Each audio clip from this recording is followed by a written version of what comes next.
So it's crazy, like hell is a state where there's literally there's no lock on the door. So anybody's experience of any sort, like no matter how bad it is, at any point, you can do the quote unquote the breathing technique of genuinely from your heart wanting something different or something better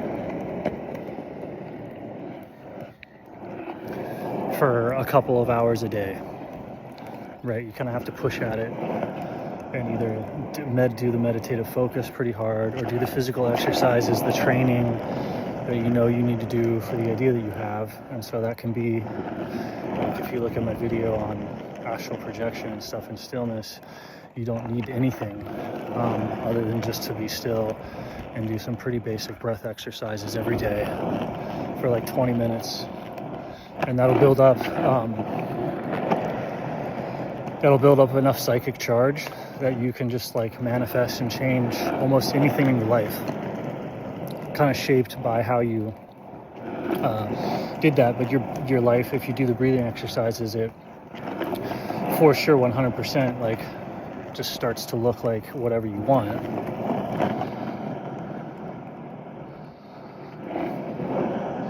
And it's just from building up or magnetizing that sort of desire, that polarity, and people, this is addictive, and so people go to extremes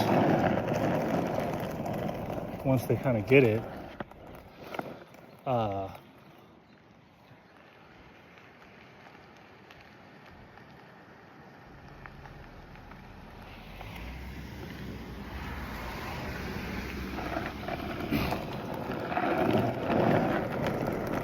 And so just any of those states that you can get into where you're like being way stiller than the body wants to be, you're pushing yourself way further than you want to go, or people find out stuff that like when you do things like taboo violations and other dances with death, you could call it, extreme sports, war, combat, stuff like that causes a massive opening or a massive polarization of the soul.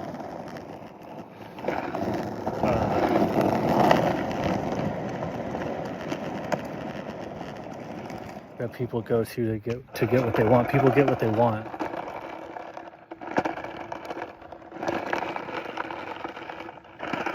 When the blood is polarized. And so you can get into some like dark magic stuff trying to like control that too much. But in terms of just getting out of hell, like just in terms of getting out of the abyss to not drown, it's a relationship similar to like learning how to swim.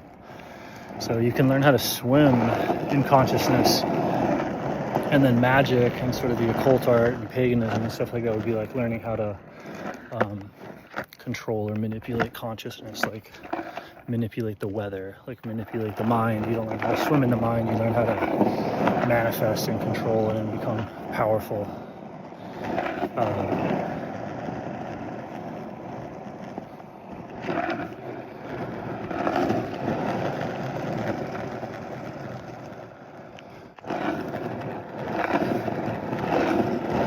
But like getting out of hell isn't about getting rich or getting anything, like manifesting anything. It's about learning how to swim, right?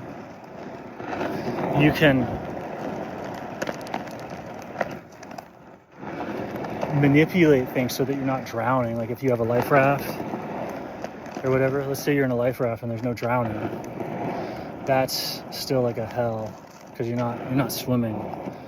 And so if you're in the water and drowning like a poor person, that's not good. But if you're like inflated and stuck to the surface like a rich person, that's also, you're still not learning how to swim at all. So like there's a deep suffering, right? So there's a certain like state of drowning or a certain state of surrender within which you're swimming.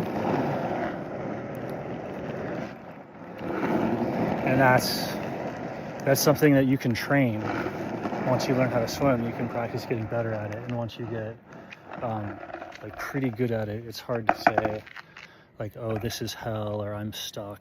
Like, oh, I don't know how to change my life, or I don't know how to approach my life, or whatever. I feel stuck. It's hard to say that if you learn how to swim.